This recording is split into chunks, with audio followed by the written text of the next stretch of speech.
Good evening friends. I am advocate Amit Kumar Gupta.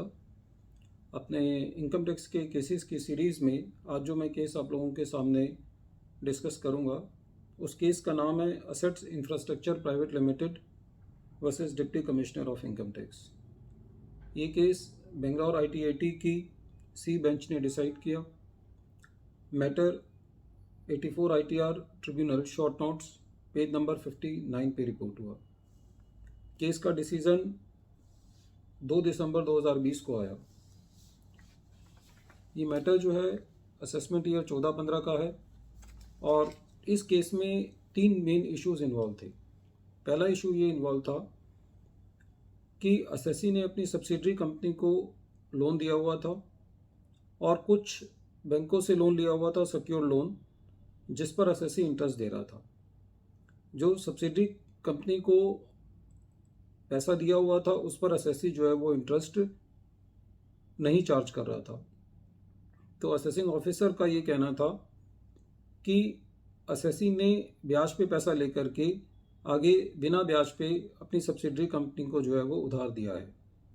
लेकिन इस case में एक फैक्ट ये भी था कि जितना पैसा असेसी ने अपनी सब्सिडरी कंपनीज को लोन दिया हुआ था उससे ज़्यादा पैसे की असेसी की अपनी नेटवर्थ थी। बहरहाल इस केस में असेसिंग ऑफिसर ने जो प्रपोर्शनेट इंटरेस्ट था वो डिसअलाउ कर दिया। सीआईटी अपील साहब ने भी जो प्रपोर्शनेट इंटरेस्ट था उसको सही ठहराया कि जो डिसअलाउ किया है असेसिंग ऑफिसर ने, और इस मैटर पर असेसी जो है वो आईटीआईटी में अपनी लड़ाई लड़ रहा था। आईटीआईटी ने इस मैटर पे ये डिसाइड किया कि जहां पर असेसी के अपने नेट ऑन फंड्स उस अमाउंट से ज़्यादा हैं जितना कि पैसा असेसी ने इंटरेस्ट फ्री अपनी सब्सिडरी कंपनी को दिया है, तो उस केस में इंटरेस्ट की प्रपोर्शनेट डिसअलाउंस नहीं की जा सकती। तो इस केस में हमें उन केसेस को डील करने में मदद मिलती है जहां पे एसएससी की नेटवर्थ होती है और उस नेटवर्थ से कम का पैसा जो है वो एसएससी ने इंटरेस्ट फ्री पे लोगों को लोन दिया होता है या एडवांस दिया होता है। तो उस केसेस में डिपार्टमेंट जो है वो ये नहीं कह सकता कि ये वो पैसा आपने लोन पर दिया है जो पैसा आपने ब्याज पे उधार लिया था और उस पैसे को बिना ब्याज के आगे जो है वो उधार दे दिया गया है। तो इस केस में ये माना जाएगा कि असेसी ने जो इंटरेस्ट फ्री लोन दिया है वो उस पैसे में से दिया है जो पैसा असेसी का खुद का है, जो उसकी अपनी नेटवर्थ है। सेकंड इशू इस केस में ये था कि इस केस में असेसी जो था, जिस तरीके से पहले मैटर में उसने अपनी सब्सिडरी कंपनी को लोन दिया हुआ था, इसी तरीके से असेसी ने अपनी जो होल्डिंग कंपनी थी उससे भी जो है वो लोन लिया हुआ था, जिसमें जो असेसी था उसकी 99.9% शेयर होल्डिंग थी। असेसिंग ऑफिसर ने उसमें डीम्ड डिविडेंड की जो है वो एडिशन की। असेसी का ये कहना था कि ये जो पैसा असेसी ने लोन लिया है ये बिजनेस पर्पस के लिए लिया है, लेकिन असेसी जो है वो अपनी बात को नहीं प्रूव कर पाया और असेसिंग ऑफिसर ने जो है इस केस में असेसी की डीम्ड डिविडेंड पर एडिशन कर दी। बाद में ये मैटर जब सीआईटी अपील साहब के पास गया तो सीआईटी अपील ने ये कहा कि जितना असेसी ने लोन लिया ड्यूरिंग द ईयर और जितना उसमें से रीपे किया, खाली डिफरेंस पे जो है वो डीम्ड डिविडेंड लगना चाहिए। तो इस मैटर पर असेसी को सीआईटी अपील पे कुछ पार्शियल रिलीफ मिला, लेकिन जब ये वाला मैटर के लिए डिपार्टमेंट जो है वो आईटीआईटी गया तो आईटीआईटी ने कहा कि इससे फर्क नहीं पड़ता कि एसएससी ने अपना लोन जो है वो रीपे कर दिया है।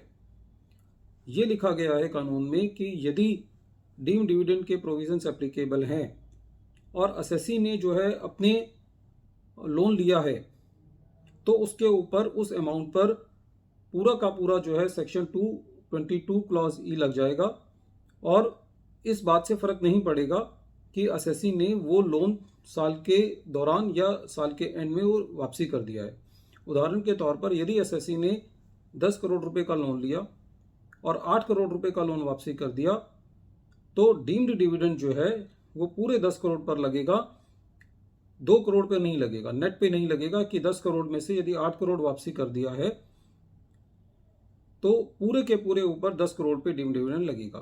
लेकिन इसके लिए एक जो कंडीशन है वो होनी चाहिए कि जिसने ये लोन दिया है उसकी जो फ्री रिजर्व्स एंड सरप्लसेस हैं वो डीम्ड डिविडेंड के बराबर जरूर होने चाहिए।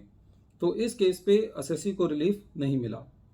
तीसरा मैटर इस केस में ये था कि एसएससी के ऊपर असेसिंग ऑफिसर ने सेक्शन 14A की एडिशन करी। एसएससी के पास इन्वेस्टमेंट्स थी, लेकिन एसएससी को इसके ऊपर कोई भी एग्जेम्प्ट इनकम रिसीव नहीं हो रही थी।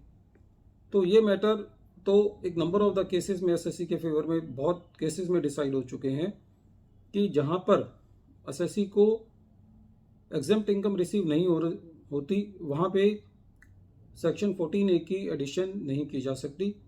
तो इस केस में एसएससी को पूरा रिलीफ मिला आईटीएटी से, और एसएससी की जो है ये डिलीशन हुआ एडिशन का, जो कि असेसिंग ऑफिसर ने किया था।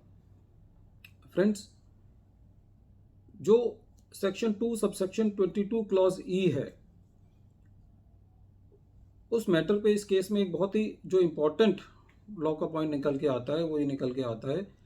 कई बार एसएससी के दिमाग में ये बात हो सकती है कि एसएससी ने जितना लोन लिया है, यदि 10 रुपये का लोन लिया है और 8 रुपये वापसी कर दिए हैं तो खाली 2 रुपये पर डीम डिविडेंड लगेगा। लेकिन ऐसा नहीं है। लोन की रीपेमेंट से डीम डिविडेंड लगने पर कोई फर्क नहीं पड़ता। ये इस केस का रेशो है और ये मैटर बाकी भी बहुत केसेस में जो है वो डिसाइड हो चुका है। Friends, once again I am repeating the name of the case. The name of the case is Assets Infrastructure Private Limited versus Deputy Commissioner of Income Tax. Friends, I hope that you like my various deliberations on the various cases.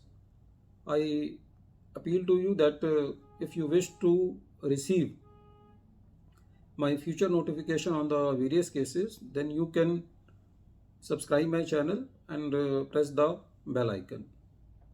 Thank you, friends.